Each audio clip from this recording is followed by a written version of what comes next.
Bismillahirrahmanirrahim. Assalamualaikum warahmatullahi wabarakatuh. Yang terhormat Kepala Sekolah UPTD SPF SDN Nangkaan Bondowoso, yang pada pagi hari ini diwakili oleh Ibu Sujiati SPD, dan tak lupa juga yang saya hormati segenap jajaran Dewan Guru yang dirahmati oleh Allah. Syukur alhamdulillah, pada pagi hari ini kita diberikan kesempatan untuk menghadiri acara diseminasi budaya positif oleh CGP Angkatan 10 Ibu Tri Haryani SPD dalam keadaan sehat walafiat insyaallah. Tak lupa selawat dan salam kita haturkan kepada junjungan kita Nabi besar Muhammad Sallallahu Alaihi Wasallam. Mudah-mudahan kita semua mendapatkan syafaat dari beliau. Amin amin ya rabbal alamin. Baiklah, saya di sini sebagai pembawa acara akan membacakan susunan acara pada pagi hari ini. Untuk acara yang pertama yaitu pembukaan, marilah kita buka acara pada pagi hari ini dengan pembacaan Al-Fatihah, dengan harapan acara yang kita laksanakan pada hari ini berjalan dengan lancar. Ala hadihiniya wa ala kulli niyatin salihah. Al-Fatihah.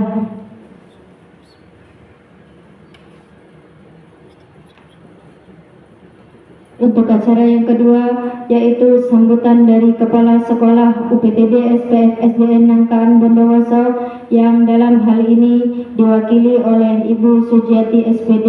Kepada beliau kami persilahkan. Bismillahirrahmanirrahim. Assalamualaikum warahmatullahi wabarakatuh.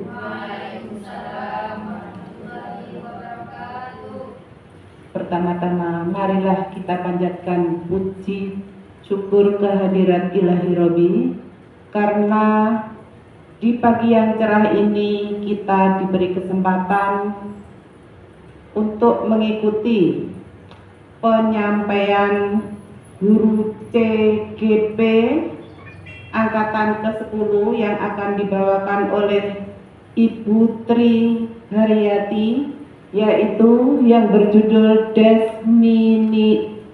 Diseminasi Budaya Positif dalam keadaan sehat walafiat. Tak lupa sholawat tasalam kita curahkan kepada junjungan besar Nabi Muhammad Sallallahu Alaihi Wasallam, karena berkat bimbingannya lah kita masih berada dalam keadaan di jalan yang benar. Bapak yang terhormat, Bapak Ibu Guru SDN Nangkaan yang akan mengikuti diseminasi budaya positif yang akan disampaikan oleh Putri Haryanti. Semoga apa yang akan disampaikan oleh Ibu Tri Haryanti nanti akan bermanfaat bagi kita semua, juga untuk anak-anak didik kita. Bapak Ibu Guru yang kami banggakan, di pagi hari ini Putri Haryanti akan menyampaikan diseminasi budaya positif, yang mana harapan kita pada acara ini, kami selaku guru SDN Nangkaan akan selalu mendukung kegiatan-kegiatan yang akan diselenggarakan oleh atau CGP, yaitu Putri Haryani, dengan sepenuh hati kita. Bapak Ibu, semoga apa yang disampaikan Putri nanti bermanfaat kita semua. Dan harapan kami untuk ke depan, semua yang ibu guru yang belum dapat mengikuti guru penggerak untuk di periode yang akan datang. Mudah-mudahan semuanya akan mengikutinya, karena bila mana sudah mendapatkan sertifikat dari guru penggerak, itu akan membukakan pintu untuk jenjang yang akan datang atau jenjang ke berikutnya. Suatu contoh yang untuk sebelum menjadi P3K, syarat utama adalah sertifikat CGP. Juga untuk guru-guru yang belum sertifikasi, itu kemungkinan juga menjadi syarat utama. Jadi harapan kami selain untuk meningkatkan mutu dan kualitas pendidikan, ya khususnya yang berada di SDN Nangkaan, kami mengharapkan juga untuk adik-adik yang belum CGP, untuk tahun berikutnya segera mendaftarkan diri. Mudah-mudahan semuanya akan terekrut di CGP untuk berikutnya.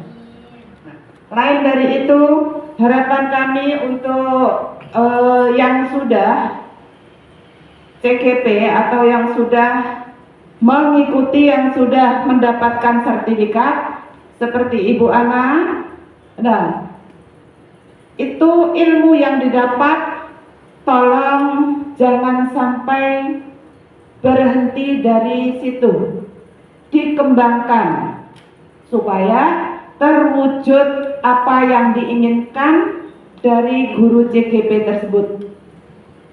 Nah, untuk Putri Haryani, mudah-mudahan dalam mengikuti CGP untuk ke depan diberi kelancaran, kemudahan, sehingga akan lulus dengan nilai yang terbaik atau yang sangat baik.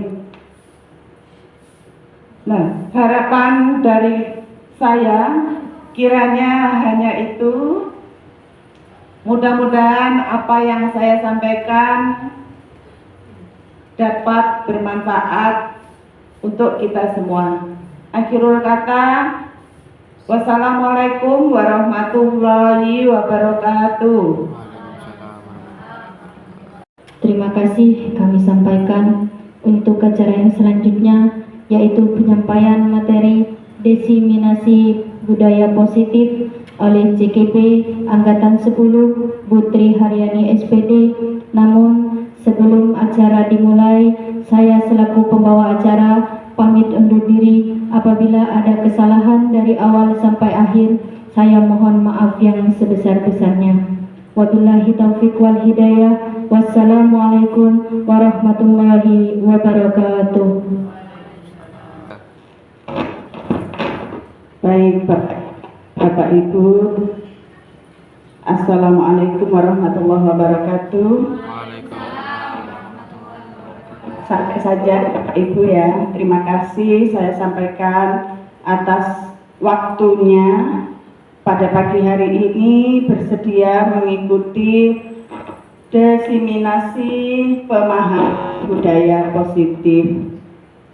Nah, ini adalah dalam rangka menyelesaikan tugas saya dalam pendidikan guru penggerak angkatan ke-10.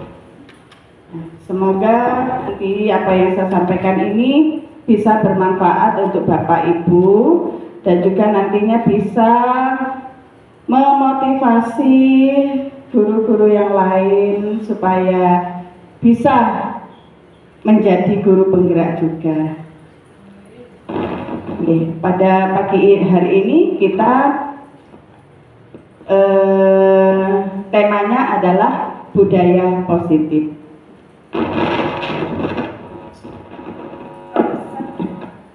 Konsep inti dari budaya positif yang akan kita bahas di sini ada 8, yaitu perubahan paradigma belajar, disiplin positif, nilai-nilai kebajikan, kebutuhan dasar manusia, motivasi perilaku manusia, posisi kontrol guru, keyakinan kelas, dan yang terakhir nanti adalah segitiga restitusi. Seperti kita tahu kemarin kita sudah melakukan pembuatan visi sekolah ya dengan prakarsa perubahan. Nah, di sini visi sekolah kita adalah berkarakter, berwawasan, berakhlak mulia, dan berbudi pekerti luhur. Paradigma baru pendidikan Bapak Ibu yaitu teacher center menjadi student center. Jadi kalau pada zaman dulu saya sekolah atau mungkin Bapak Ibu sekolah, bahwa guru itu adalah satu-satunya pusat pembelajaran. Guru adalah satu-satunya pusat informasi. Tetapi sekarang paradigma itu bergeser menjadi student center. Jadi anak itulah yang menjadi pusat pembelajaran. Hal ini sesuai dengan filosofi Ki Hajar Dewantara, yaitu dengan sistem Among. Yang pertama, tidak asing kita dengar adalah ing ngarsa sing tulodo, ing madya mangun karso, dan tuturi handayani.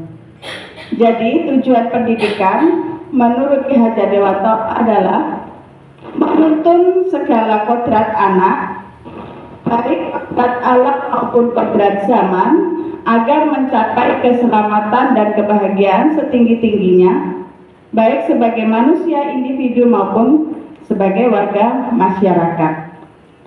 Maksud dari filosofi Ki Hajar Dewantara ini, bahwa anak itu terlahir membawa bakat dan minatnya sendiri. Jadi kita sebagai pendidik saat ini bukan satu-satunya pusat pembelajaran, bukan satu-satunya pusat ilmu. Jadi tugas kita sebagai guru sekarang ini hanyalah sebagai fasilitator, sebagai wadah untuk menumbuh kembangkan bakat dan minat anak yang sudah ada sejak lahir. Ya, jadi anak itu akan berkembang dengan sendirinya sesuai bakat dan kodrat zamannya.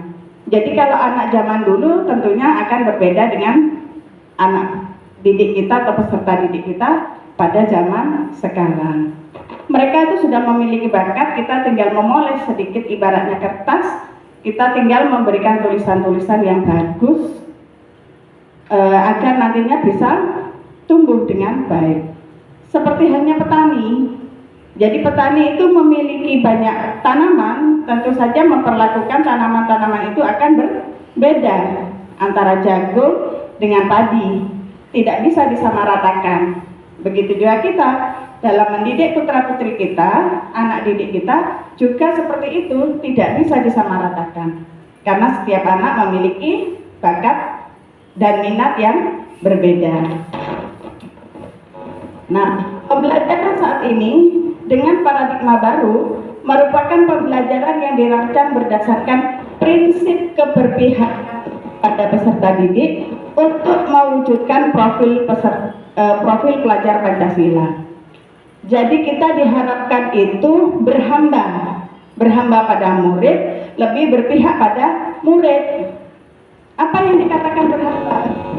Jadi kita ini memfasilitasi segala kebutuhan murid. Itu jadi satu-satunya anak itu ini berbeda. Jadi kita memfasilitasi bagaimana mereka akan berkembang. Profil pelajar Pancasila seperti yang sudah kita ketahui ada 6 dimensi. Yang pertama di situ adalah percaya dan takwa, beriman dan bertakwa pada Tuhan yang Maha Esa, dan berakhlak mulia. Yang kedua, berkebinekaan global. Yang ketiga, gotong royong. Yang keempat, mandiri. Yang kelima, kreatif.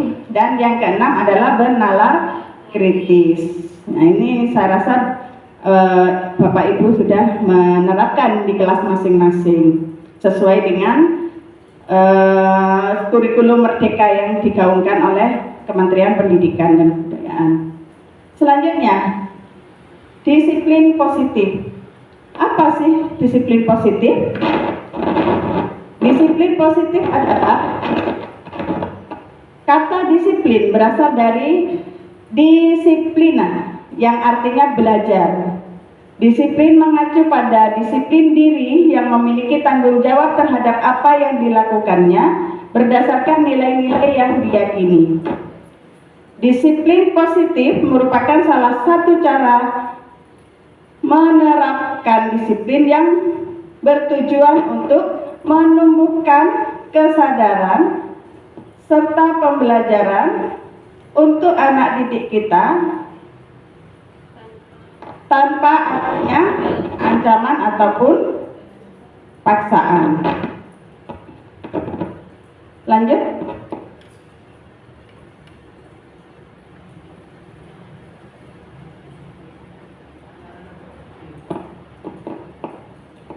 Selanjutnya adalah nilai-nilai kebajikan.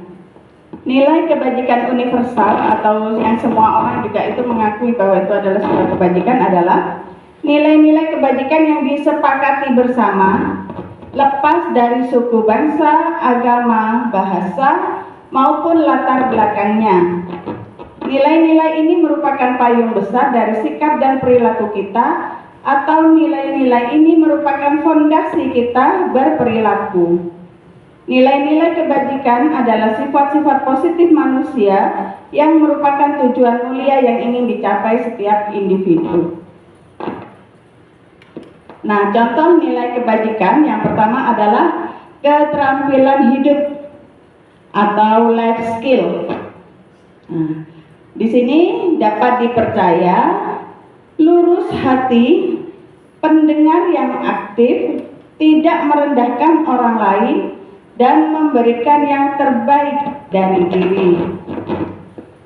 Lalu keterampilan yang kedua yaitu Primary Years Program atau disingkat PYP itu, yaitu antara lain toleransi, rasa hormat, integritas, mandiri, menghargai, antusias, empati, keingintahuan, kreativitas, kerjasama, percaya diri, dan komitmen. Dan yang selanjutnya yaitu yang sudah biasa kita dengar adalah profil pelajar Pancasila, di mana ada 6 dimensi: beriman dan bertakwa kepada Tuhan Yang Maha Esa dan berakhlak mulia, berkebinekaan global, gotong royong, mandiri, kreatif, dan bernalar kritis. Selanjutnya kita akan mengenal 5 kebutuhan dasar manusia. 5 kebutuhan dasar manusia menurut Dr. William Glasser. Apa itu kebutuhan dasar manusia? Kebutuhan dasar manusia adalah segala sesuatu yang kita lakukan untuk mendapatkan apa yang kita inginkan.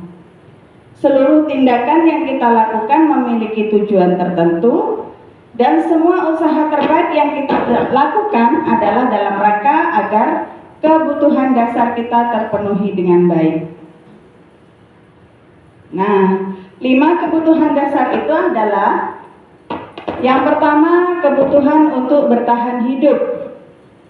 Kebutuhan bertahan hidup atau survival adalah kebutuhan yang bersifat fisiologis atau fisik untuk bertahan hidup.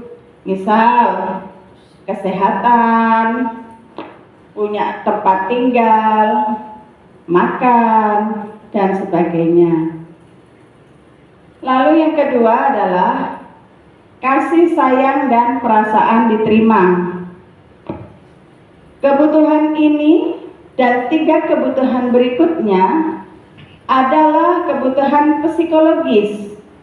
Kebutuhan untuk disayangi dan diterima meliputi kebutuhan akan hubungan dan koneksi sosial, kebutuhan untuk memberi dan menerima kasih sayang, dan kebutuhan untuk merasa menjadi bagian dari suatu kelompok.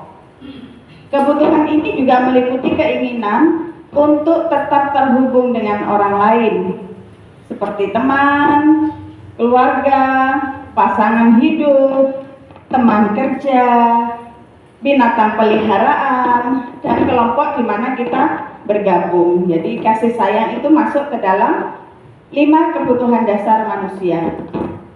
Lalu yang ketiga adalah kebebasan. Kebutuhan untuk bebas adalah kebutuhan akan kemandirian, otonomi, memiliki pilihan, dan mampu mengendalikan arah hidup seseorang. Anak-anak dengan kebutuhan kebebasan yang tinggi menginginkan pilihan, mereka perlu banyak bergerak, suka mencoba-coba, tidak terlalu terpengaruh orang lain, dan senang mencoba hal-hal yang baru karena mereka memang ingin memenuhi kebutuhan dasar mereka berupa kebebasan. Yang keempat adalah kesenangan. Kebutuhan akan kesenangan adalah kebutuhan untuk mencari kesenangan. Namanya mencari kesenangan, tujuannya adalah bahagia, bermain, dan tertawa. Anak-anak dengan kebutuhan dasar kesenangan yang tinggi biasanya ingin menikmati apa yang dilakukan. Mereka juga bisa berkonsentrasi tingkat tinggi saat mengerjakan hal yang disenangi. Mereka suka permainan dan suka mengoleksi barang, suka bergurau, suka melucu, dan suka menggemaskan. Jadi itu ciri-ciri anak yang memang mereka ingin memenuhi kebutuhan dasar mereka berupa kesenangan. Lalu yang terakhir itu adalah penguasaan. Kebutuhan dasar penguasaan adalah kebutuhan ini berhubungan dengan kekuatan untuk mencapai sesuatu, menjadi kompeten, menjadi terampil, diakui atas prestasi dan keterampilan kita, didengarkan, dan memiliki rasa harga diri. Kebutuhan ini meliputi keinginan untuk dianggap berharga. Jadi anak dengan model ingin memenuhi kebutuhan dasar yang penguasaan ini, dia ingin dihargai, mendapat ucapan, mendapat suatu pujian, ya itu ya, bisa membuat perbedaan, bisa membuat pencapaian kompeten diakui dan dihormati. Nah, ini ada pertanyaan. Mari kita bedah satu persatu. Ini masuk ke dalam pemenuhan kebutuhan dasar yang mana? Nah, Farel seorang anak kelas 5. Walaupun kadang usil pada temannya, dia sering mengerjakan yang diberikan oleh Bu Ani. Ini tulisannya Bu Anil. Bu Ani penasaran dengan tingkah laku Farel yang menggemaskan ini. Berikut beberapa pernyataan Farel, termasuk dalam kebutuhan apa kalau Farel berkata seperti ini. Bu Ani baik deh, selalu memberikan perhatian pada saya. Nah, ini Farel ini anak yang hiperaktif, usil kepada teman-temannya, tetapi dia sebetulnya pinter, suka maju di depan kelas. Lalu dia selalu bilang begini, Bu Ani baik deh, selalu memberikan perhatian pada saya. Nah, kira-kira ini si Farel ini ingin memenuhi kebutuhan sebagai apa ya? Kebutuhan dasar yang mana? Ya? Cinta dan kasih sayang ya. Jadi dia itu ingin diperhatikan, perhatian, betul. Dia ingin dikasih sayangi, dia ingin dicintai. Jadi kita kalau melihat anak-anak yang suka berbicara seperti itu, Bapak Ibu tidak boleh marah. Jadi di pembelajaran kali ini, di kurikulum Merdeka ini, ya kita memang harus memfasilitasi. Memang anak-anak ini butuh untuk memenuhi kebutuhan dasarnya yang berupa kasih sayang dan cinta.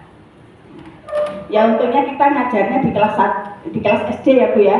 Kalau pas ini anaknya sudah pada SMA ya, murid-muridnya sudah SMA, guru-gurunya masih muda. Bisa-bisa nanti beda. Lalu yang kedua, ada kasus lagi yang kedua Bapak Ibu. Farel seorang anak kelas 5, walaupun kadang usil, ya sama kasusnya pada temannya, namun dia sering maju untuk mengerjakan soal dan yang diberikan oleh Bu Ani. Bu Ani lagi-lagi ya Bu Ani itu.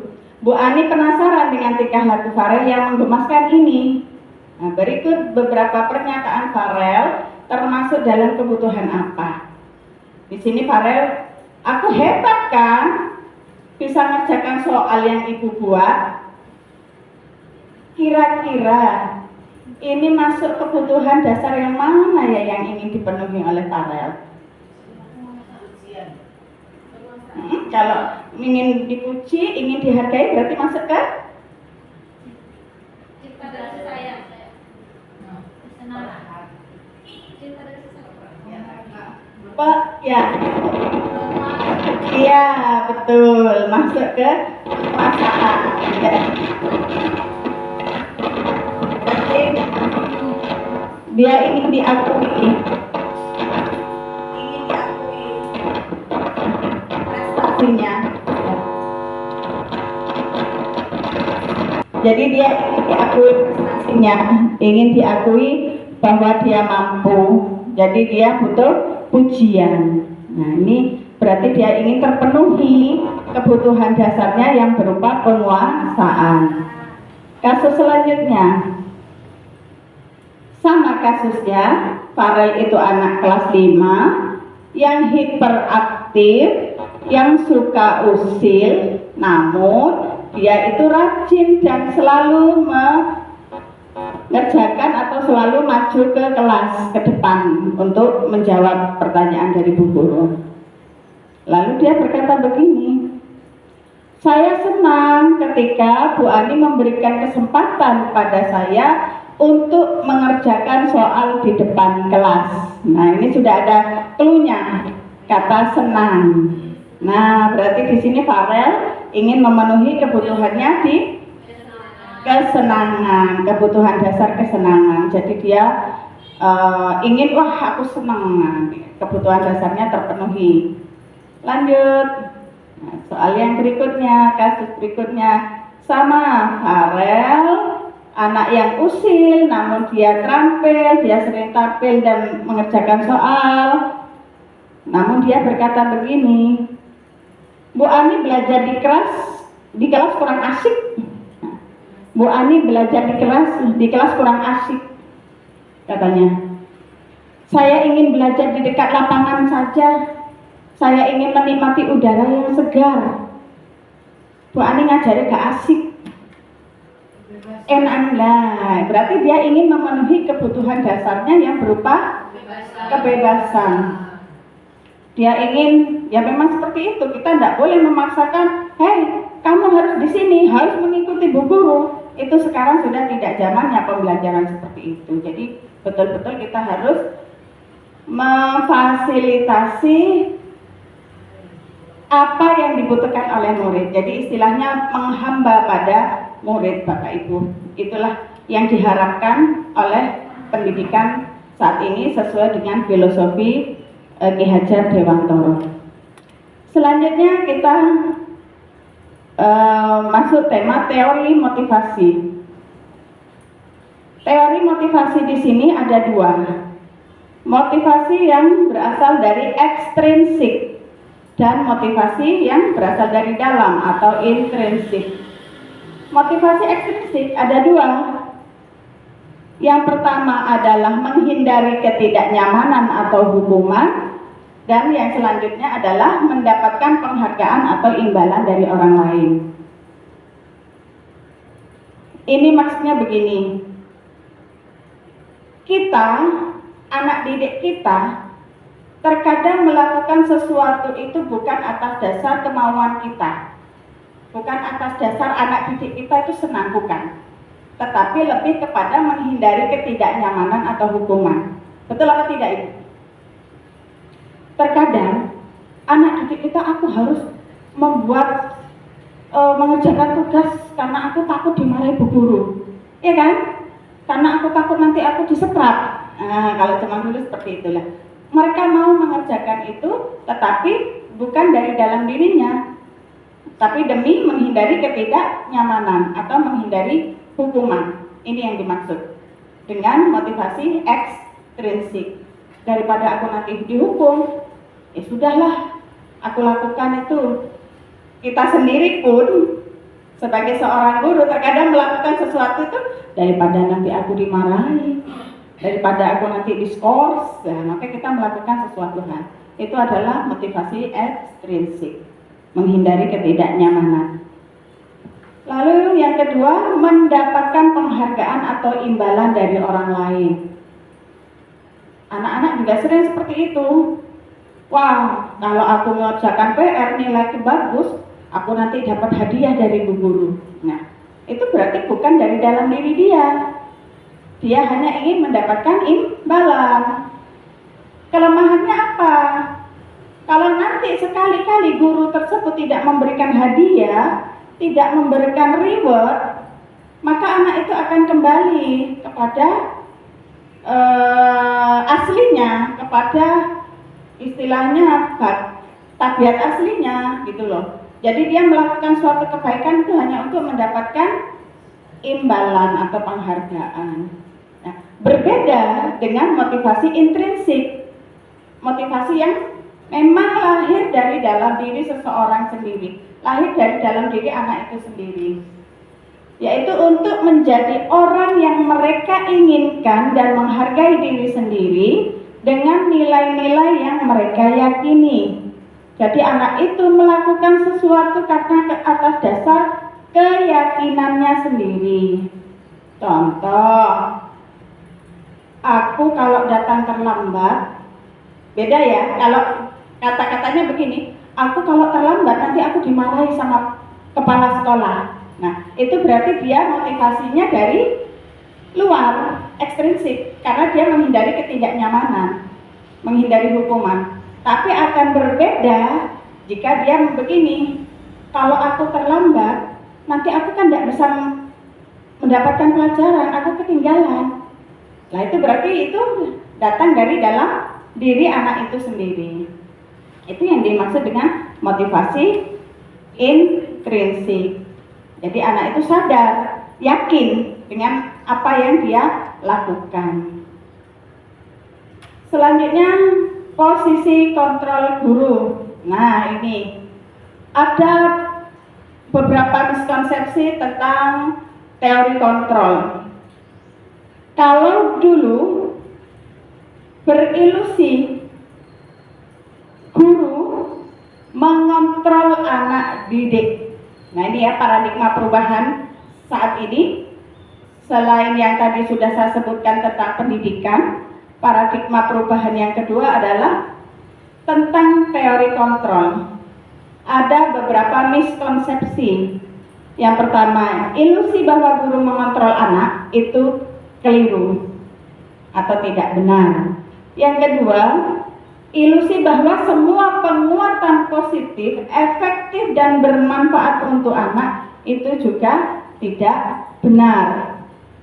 Yang ketiga, ilusi bahwa kritik dan membuat rasa bersalah mampu menguatkan karakter. Itu juga tidak benar. Ilusi bahwa orang dewasa berhak memaksa itu juga keliru atau tidak benar. Karena selama ini saya sendiri sebagai orang dewasa awalnya juga akan memiliki pemikiran seperti itu lah. Ternyata setelah saya mempelajari modul 1.4 ini tentang budaya positif, tentang keyakinan kelas dan lain-lain, maka terbuka pemahaman itu akan berbeda saat ini. Baik, mengubah paradigma stimulus respon ke pendekatan teori kontrol. Kalau stimulus respon, realitas kebutuhan kita sama. Jadi anak didik disamaratakan. Itu berarti stimulus respon. Saat ini dengan menggunakan teori kontrol, realitasnya kebutuhan kita berbeda. Kebutuhan setiap anak itu berbeda, tidak sama. Yang kedua, kita mencoba mengubah orang berpandangan sama dengan kita. Jadi terhadap anak didik, terkadang otoriter. Kamu harus bisa, sekarang pelajaran ini, sekarang materi ini, kamu harus bisa mengikuti. Nah, sekarang berubah menjadi teori kontrol, yaitu kita berusaha memahami pandangan orang lain tentang dunia. Jadi perbedaan itu adalah sesuatu yang wajar. Kita saja yang harus berusaha untuk memahami perbedaan pendapat itu. Yang ketiga, perilaku buruk dilihat sebagai kesalahan. Nah, wah ini salah ini, wah ini membuat kesalahan itu sudah vonisnya salah, itu buruk. Nah, sering kita berpandangan seperti itu. Nah, sekarang menurut teori kontrol, semua perilaku itu memiliki tujuan. Bahkan perilaku yang dianggap menyimpang, perilaku yang dianggap buruk, itu pasti memiliki tujuan. Jadi kalau kita memiliki murid yang kita anggap dia kok melanggar kesepakatan kelas atau melanggar keyakinan kelas, kan sekarang tidak boleh ada peraturan, tetapi kita ganti dengan kesepakatan atau keyakinan. Kok anak ini melanggar? Nah, itu pun dia melanggar itu ada tujuan. Jadi apapun yang dilakukan itu adalah memiliki tujuan. Selanjutnya, di stimulus respon, orang lain bisa mengontrol saya. Nah, pada teori kontrol, hanya kita sendiri yang bisa mengontrol diri kita. Jadi tidak ada orang lain yang bisa mengontrol, tapi diri kita mengontrol diri sendiri. Yang selanjutnya, pemaksaan ada pada saat bujukan gagal. Seringkali ketika kita membujuk anak didik kita, ayo nak belajar, ayo nanti kamu dapat nilai jelek, kamu nanti tidak naik. Terhadap anak kita sendiri, kita sering membujuk seperti itu ya. Ayolah belajar, nanti nilainya jelek.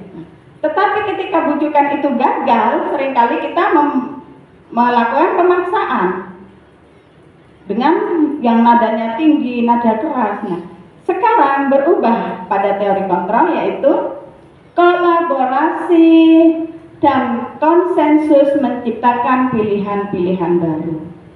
Ya. Selanjutnya, model berpikir menang kalah.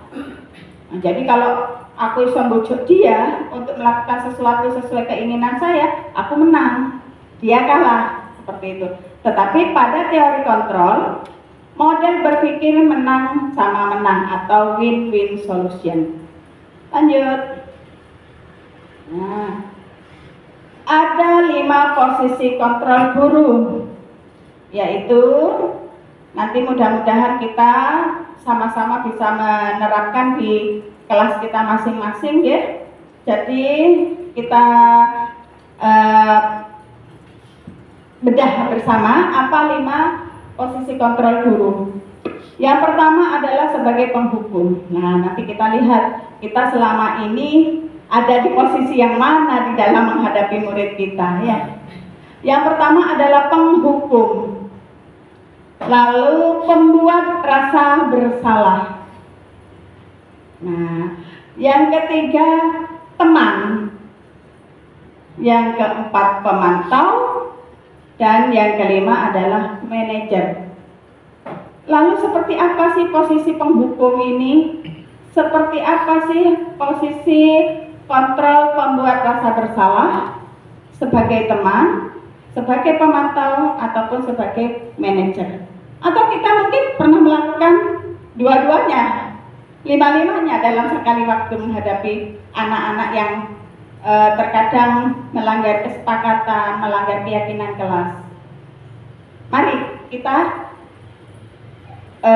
definisikan, kita jabarkan satu persatu. Lanjut Bun. Posisi kontrol penghukum. Nah, ini ciri-cirinya kalau penghukum.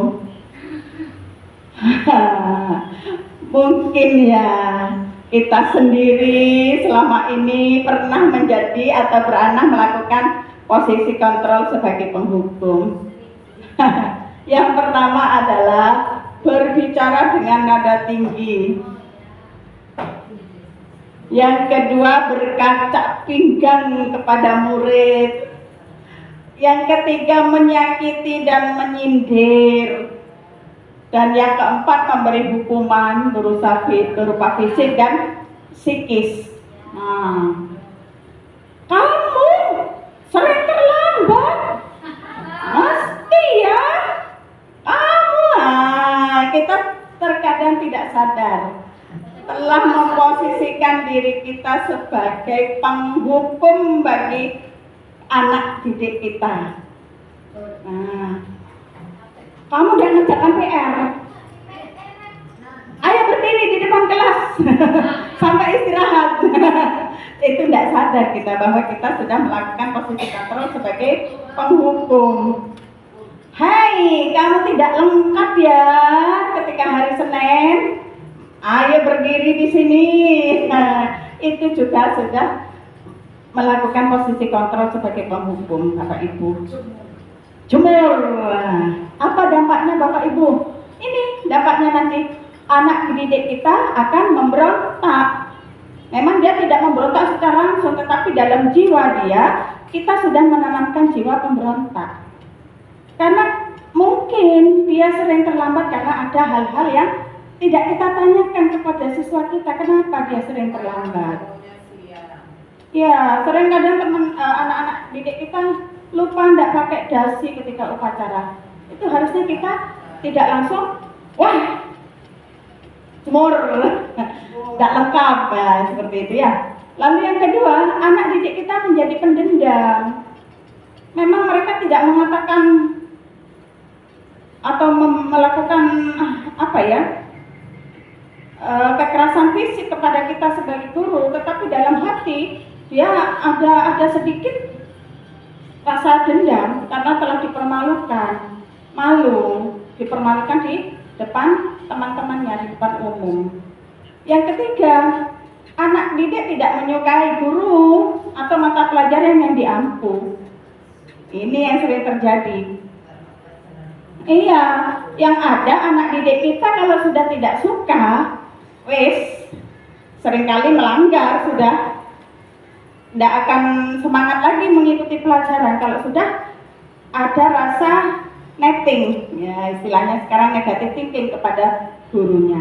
Apa bisa tercapai kalau seperti itu tujuan pembelajaran yang kita harapkan Bapak Ibu? Tidak akan tercapai. Lanjut, yaitu pembuat rasa bersalah. Bagaimana pembuat rasa bersalah ini? Ya, posisi kontrol pembuat rasa bersalah yaitu berbicara dengan nada yang tegang. Mak, dia menolak. Kamu kok selalu seperti ini? Bu guru ini kan nanti dimarahi sama kepala sekolah. Kalau kamu gini terus, bu guru yang dimarahi sama kepala sekolah. Otomatis anak kan akan, oh iya, aku sudah membuat malu bu guru. Aku salah. Lah itu akan menanamkan jiwa yang anak itu merasa bersalah kepada kita. Cenderung lembut, marah aja deh iya. Neser ke bu guru. Ayolah, cok ini nak. Jangan diulangi lagi, nak, kasihan bu guru. Masa bu guru sudah menerangkan berjam-jam, mbak entah pun yang nggak tahu. Nah, maka anak itu akan merasa bersalah nantinya. Iya, anak bukannya tambah termotivasi untuk belajar, tapi dia akan merasa bersalah. Lalu yang ketiga, biasanya posisi kontrol guru dengan posisi kontrol pembuat rasa bersalah ini, kata-kata yang diutarakan membuat anak didik merasa bersalah, menjadi pribadi yang gagal, memandang buruk pada diri sendiri, merasa tidak berharga, dan merasa tidak dapat membahagiakan orang lain. Nah, ini banyak Bapak Ibu contohnya di sekitar kita. Terkadang anak merasa depresi. Kenapa? Karena dia merasa tidak berhasil untuk membahagiakan orang tuanya. Jadi ini kita lakukan bukan hanya kepada murid, tetapi pada orang-orang di sekitar kita, termasuk kepada anak-anak kita sendiri. Jadi terkadang namanya anak itu mempunyai bakat dan minatnya sendiri, membawa bakatnya masing-masing meskipun anak kandung, iya. Nah itu jangan disamakan perlakuannya, Bapak Ibu kadang berbeda. Jadi kalau anak sudah selalu disalahkan sama orang tuanya, dia akhirnya depresi. Dan hal yang paling mengkhawatirkan, anak bisa terjerumus ke dalam hal-hal yang negatif. Karena dia depresi, dia akan keluar dari rumah, dia mencari dunianya sendiri, akhirnya nanti dia masuk ke lingkungan yang tidak baik, bisa narkoba, ya minum, judi dan lain sebagainya ya. Jadi memang kita sebagai orang tua harus banyak-banyak merefleksi diri, banyak-banyak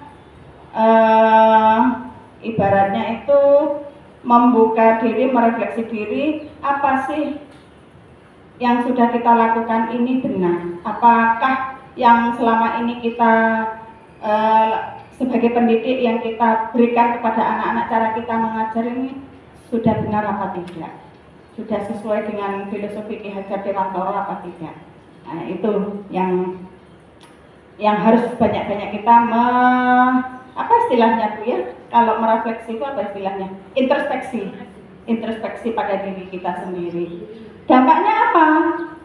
Dampaknya kalau kita melakukan posisi kontrol sebagai pembuat rasa bersalah adalah membuat anak didik merasa bersalah, dan ini menciptakan identitas gagal, rendah diri dan menarik diri dari lingkungannya. Yaitu tadi anak yang selalu disalahkan sama orang tuanya, maka dia cenderung akan menjadi anak yang pemurung, pendiam, karena dia merasa tidak berharga. Akibatnya dia akan mencari dunianya sendiri. Anak didik akan menyimpan emosi negatif dalam dirinya. Lanjut. Nah, yang ketiga adalah posisi kontrol sebagai teman. Kalau sebagai teman berbicara dengan suara ramah, akrab, cenderung bersenda gurau untuk menjaga suasana tetap santai, sehingga anak didik akan merasa senang, aman, dan akrab dengan guru. Identitas yang tercipta adalah identitas sukses atau berhasil. Maksudnya apa? Ketika anak melakukan suatu perbuatan yang melanggar keyakinan kelas atau keyakinan sekolah, maka kita kalau memposisikan diri sebagai teman, kita akan berbicara kepada anak tersebut dengan suara yang lembut, dengan bersenda gurau, sehingga anak itu tidak merasa disalahkan. Justru anak itu akan merasa, oh iya, dia sadar, dan dia nantinya akan bertanggung jawab untuk memperbaiki kesalahannya itu, dan dia sadar bahwa dia sudah melanggar keyakinan yang sudah dibuat. Dampaknya apa? Anak didik akan bergantung pada satu orang. Wah, nek untuk guru nih gak mau terus ya. Ternyata ada juga sih. Iya. Ada kan anak didik kita yang seperti itu. Lalu ya ini menimbulkan faktor ketergantungan. Yang kedua, anak didik tidak mandiri, tidak bisa berpikir untuk dirinya sendiri, itu kelemahannya. Dan anak didik berperilaku baik, namun hanya pada orang-orang tertentu, karena dia menganggap, oh ini hanya temanku hanya ini, jadi hanya ini saja yang bisa merasa nyaman dia, sedangkan dengan yang lain dia tidak bisa berkomunikasi atau berhubungan baik. Lanjut. Posisi kontrol selanjutnya adalah pemantau. Sebagai pemantau, ciri-cirinya bersuara datar, tidak emosional, tidak bersenda gurau ataupun bernada tinggi, karena hanya sebagai pemantau. Cenderung formal, mengandalkan perhitungan dari data untuk mengontrol anak didik. Guru mengarahkan anak didik berdasarkan peraturan dan konsekuensi identitas dan konsekuensi. Ya. Identitas yang tercipta di sini juga identitas berhasil, bukan identitas gagal. Dampaknya apa? Peserta didik akan menghitung konsekuensi dan hadiah tanpa memahami sepenuhnya nilai kebajikan yang dituju, dan tidak sepenuhnya mandiri karena dia merasa aku melakukan ini ya harus ada imbalannya, ada hitung-hitungannya. Jadi kalau enggak, yo aku malas yang mau melakukan karena dia berdasarkan hitung-hitungan. Nah, yang posisi kontrol yang terakhir ini adalah posisi kontrol yang dianggap sangat ideal atau paling ideal untuk diterapkan di sekolah, yaitu apa? Posisi kontrol sebagai manajer. Yang pertama adalah bersuara netral, tidak emosional, tidak terlalu ramah, dan tidak bernada tinggi. Identitas yang tercipta adalah identitas sukses atau berhasil. Guru dengan tulus mengajukan pertanyaan bermakna agar membuka pikiran anak didik. Guru membimbing anak didik untuk memecahkan masalah. Dampaknya apa? Anak didik dapat merefleksikan tindakannya, dan anak didik percaya diri dan mandiri untuk memecahkan masalah. Nah, jadi dia bisa tahu, oh ini memang aku salah dan aku akan memperbaikinya. Itu menciptakan atau menumbuhkan karakter tanggung jawab dan kemandirian pada jiwa anak. Selanjutnya, tentang keyakinan kelas. Mengapa sekarang kok disebut keyakinan kelas? Kok bukan peraturan kelas? Padahal zaman dulu kan peraturan kelas. Bedanya apa? Ya. Nah, kalau dulu yang ada peraturan kelas, siswa tidak boleh ramai, siswa tidak boleh makan di dalam kelas, siswa tidak boleh ramai saat pembelajaran. Nah, ada kata tidak. Nah, itu adalah peraturan. Siswa dilarang membuang sampah sembarangan. Nah, itu peraturan. Jadi kalau peraturan mengakibatkan anak itu tidak sadar, tidak timbul dari dirinya sendiri. Dia melakukan itu karena takut. Karena biasanya kalau peraturan pasti nanti sanksinya hukuman. Kalau enggak, peraturannya di jalan raya harus pakai helm. Loh, kalau enggak pakai helm dihukum. Kan gitu. Ditilang, bukan dihukum yang bagaimana. Kalau kita melanggar tidak pakai helm, maka kita ditilang. Lah, itu peraturan. Hanya mematuhi peraturan. Berbeda kalau keyakinan. Oh iya, nek aku enggak pakai helm, takut ada apa-apa. Ini kan helm untuk keselamatanku. Nah, itu yang namanya keyakinan. Jadi perbedaan antara peraturan dan keyakinan. Keyakinan itu timbul dari dalam diri sendiri. Sini, Ibu. Seseorang akan lebih tergerak dan bersemangat dalam menjalankan keyakinannya daripada harus mengikuti beberapa peraturan tertulis tanpa makna.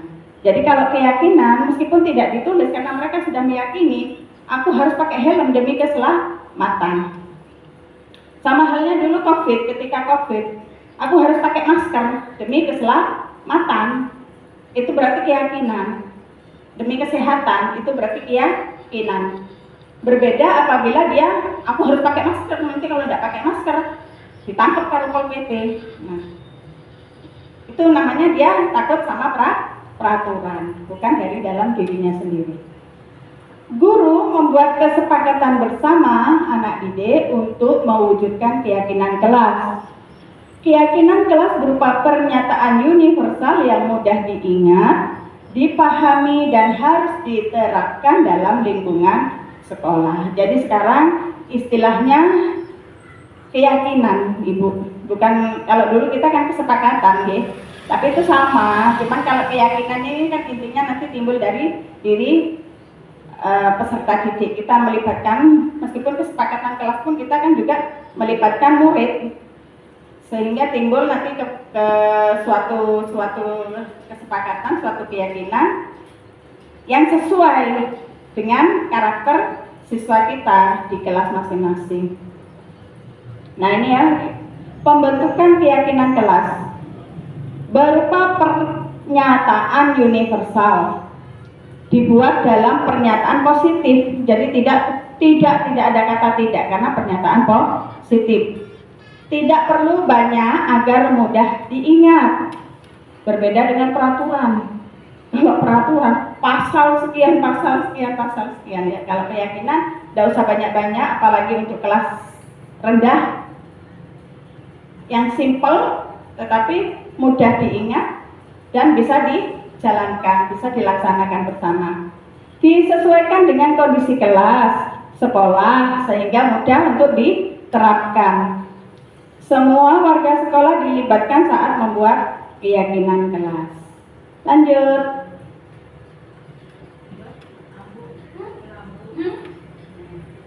Nah, di dalam menerapkan posisi kontrol tadi ada beberapa tahapan.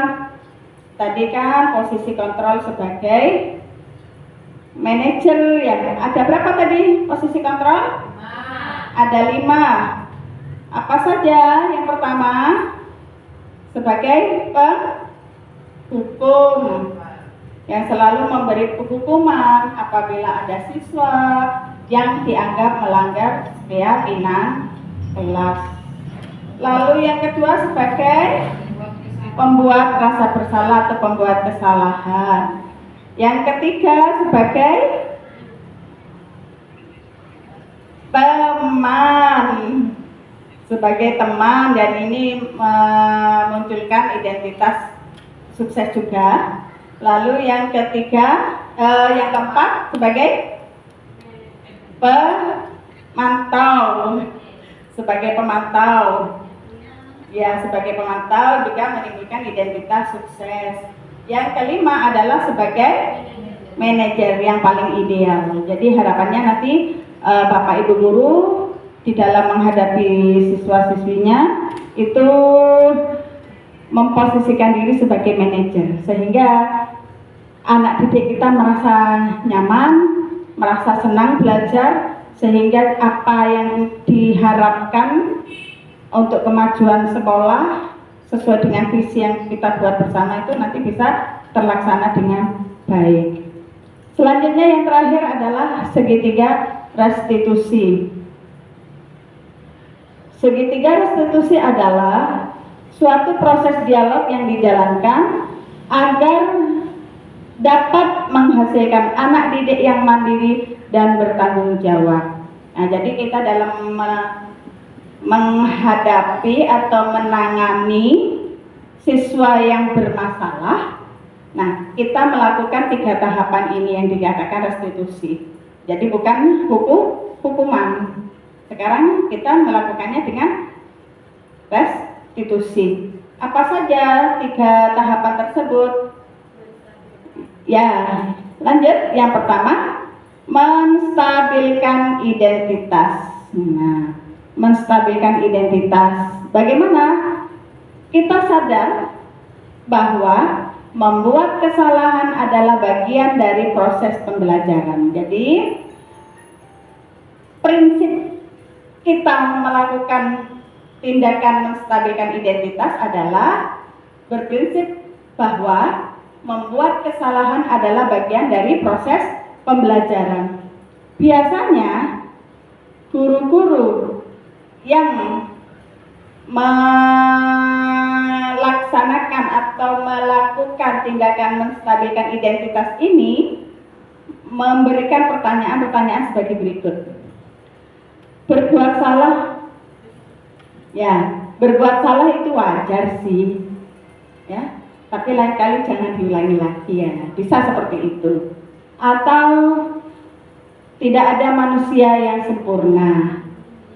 Atau ibu atau bapak juga pernah sih melakukan itu.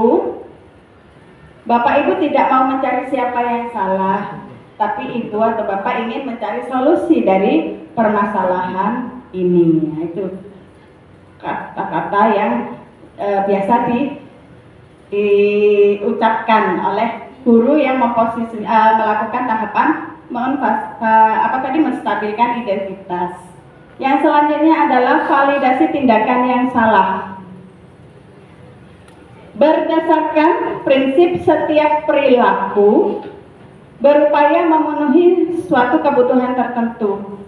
Seperti yang sudah saya jelaskan tadi bahwa perilaku itu, baik itu perilaku baik ataupun perilaku yang dianggap buruk, pasti memiliki tujuan tertentu. Maka apabila kita akan melaksanakan tindakan validasi tindakan yang salah, biasanya yang kita ucapkan adalah kamu pasti punya alasan melakukan hal itu. Padahal kamu bisa melakukan hal yang lebih buruk dari ini ya nak. Kamu patut bangga karena kamu telah melindungi sesuatu yang penting bagi kamu. Kamu melakukannya karena mempertahankan sesuatu yang penting bagimu. Nah, itu ya. Selanjutnya, menanyakan keyakinan kelas. Hal ini dilakukan tahapan ini berdasarkan prinsip teori kontrol bahwa pada dasarnya kita termotivasi secara intrinsik. Jadi yang bisa kita lakukan dengan menanyakan keyakinan adalah apa keyakinan kelas kita yang sudah kita buat bersama, nilai-nilai apa yang telah disepakati bersama, seperti apa gambaran kelas yang ideal menurut kamu. Kamu ingin menjadi orang seperti apa? Nah, jadi itu yang biasa ditanyakan kepada anak ketika kita melakukan tahapan segitiga restitusi.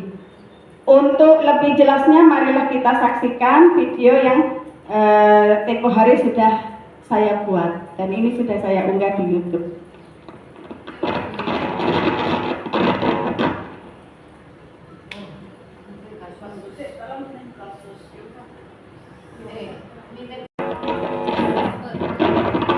Lailah keluar makan di dalam kelas saat melakukan sur. Hal ini membuat kelas tidak kondusif karena mengganggu kenyamanan teman-teman di sebelahnya. Lailah juga tidak melakukan kelas. Kasus ini mari kita lihat bersama di video berikut. Ya.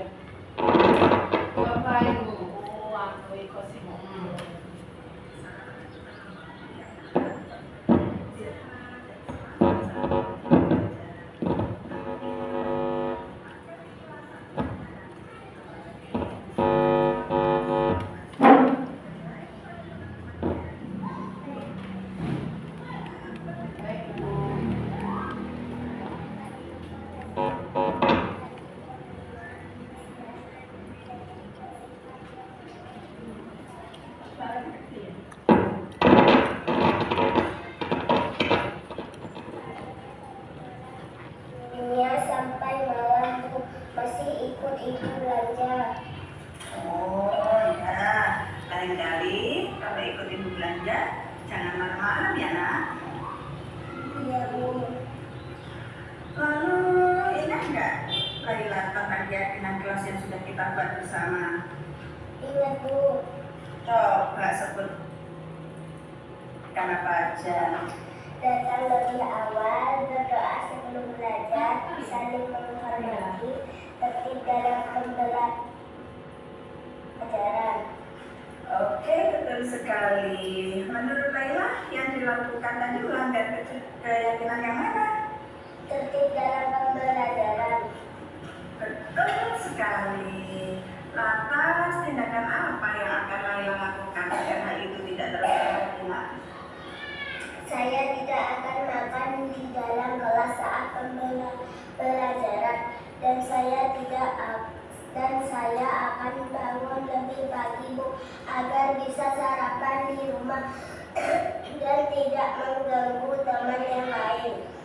Bagus sekali. Ibu hargai kesungguhan Laila untuk tidak mengulangi perbuatan itu lagi. Sekarang silahkan lanjutkan bermain dengan teman-teman. Tetap rajin belajar ya nak ya, tetap semangat ya. Baik Bu, terima kasih Bu. Oke.